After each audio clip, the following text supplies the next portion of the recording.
Hey guys, আসসালামু আলাইকুম। আজকে আমি তোমাদের সাথে এমন একটা রেসিপি শেয়ার করব যেটা বানালে যাদের মুখে রুচি নাই তারাও 3-4 থালা ভাত অনায়াসে খেয়ে ফেলতে পারবে। তো চলো রেসিপিতে চলে যাই। আজকে আমি যেটা বানাতে চলেছি সেটা অবশ্যই চট্টগ্রামের মানুষ হলে তাদের খুবই পছন্দ হবে, আর যারা আমার মতো শুটকি লাভার তাদের তো কথাই নাই। তো আজকে রেসিপিটা বানানোর জন্য আমি নিয়ে নিয়েছি কিছু লইট্টা শুটকি, আর এগুলোকে আমি খুব ভালোভাবে কেটে ছোট ছোট টুকরো করে নেব। তারপর নিয়েছি রসুন, আমরা এগুলোরও খোসা ছাড়িয়ে নিব। তারপর মোবাইল দেখে চোখের পানি ফেলতে ফেলতে পেঁয়াজগুলোকে কেটে নিব। আর গাইস, মোবাইলের অবস্থা দেখে তোমরা অবশ্যই প্রশ্ন করবে এটার অবস্থা এমন কেন। তো আমি তোমাদেরকে বলতাছি, এটা হচ্ছে আমাদের ওই যে হাসিনা খালা যে দিছিল না, ওই যে কি জানি প্রত্যেকটা স্কুলে রোল নং 1, 2, 3 যাদেরকে দিছিল, তো তার মধ্যে আমার রোল নং 1 ছিল, এই কারণে আমি পাইছিলাম। তো যাই হোক, এটা হচ্ছে ক্লাস 9 এর লাস্টের দিকের কথা, আর এখন আমি ইন্টার সেকেন্ড ইয়ার। তো এখন আজারে পেঁচাল বাদ দিয়ে আমরা রেসিপিতে চলে যাই। তো প্রথমে চুলায় একটা কড়াই বসে তার মধ্যে তেলের পিন্ডি চটকাই দিয়ে দিব অনেকগুলো পেঁয়াজ আর রসুন। তাছাড়া কথা কইতে কইতে আমি এটা ভুলে গেছি যে আমি শুদ্ধ ভাষায় কথা কইতেছিলাম। যাই হোক, আমরা আবারও শুদ্ধ ভাষায় ফিরে যাই। তো পেঁয়াজ আর রসুন ভাজা হয়ে গেলে এর মধ্যে আমরা দিয়ে দিব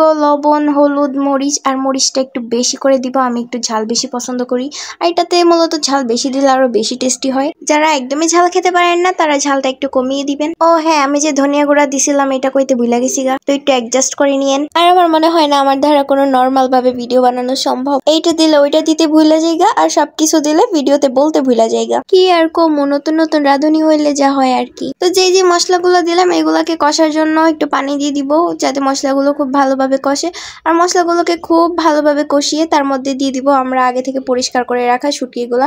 আর অবশ্যই এগুলাকে গরম পানি দিয়ে ধুয়ে খুব ভালোভাবে পরিষ্কার করে নিতে হবে। তো শুটকির মশলা যতই কষাইবেন ততই এটা টেস্ট বাড়বো। তো আমি এটার লাইড়া চেড়ে খুব ভালোভাবে কষাই নিব। আর যেহেতু আমি অল্প পরিমাণে পানি দিছি সেহেতু এটা ঝোল শুকানোর কোনো প্রয়োজন নাই। এটার লাইড়া চেড়ে খুব ভালোভাবে ভাজবো। আমার পানি একটু কম মনে হয়েছে, তার কারণে আমি আর একটু পানি দিয়ে এটারে খুব ভালোভাবে কষাই নিছি। আর কষানোর পর এটা খুব ভালোভাবে তৈরি হয়ে গেছে, আর এটা এখন খাওয়ার জন্য একদমই রেডি। আর যা ঘ্রাণ আসতেছিল না, এটা বলার মতন না। যারা যারা এরকম ভাবে মরিচ কলা বাড়িতে করে খাইছেন তারা অবশ্যই জানেন। আর আমি তো অলওয়েজ ভুক্কার, আমার রান্না করতে করতে খিদা পেয়ে গেছে, এখন আমি এক বোল ভাত নিয়ে বসে গেছি। আর এটা টেস্ট বলে বোঝানো যাবে না, আপনারা বাসায় এটা বানিয়ে খেলে তবেই বুঝতে পারবেন। ভাতের সাথে একটু শুটকি নিয়ে আর একটু রসুনের কোয়া ভেঙে যখন মুখে দেবেন না, মনে হবে যে অমৃত খাচ্ছেন, অমৃত। তো যাই হোক, ভিডিও ভালো লাগলে লাইক, কমেন্ট, শেয়ার করে অবশ্যই পাশে থাকবেন। আর এরকমই আজেরা ভিডিও পাওয়ার জন্য আমার চ্যানেলটা অবশ্যই সাবস্ক্রাইব করে রাখবেন। তো আজকের মতো বিদায় নিচ্ছি, আল্লাহ হাফেজ।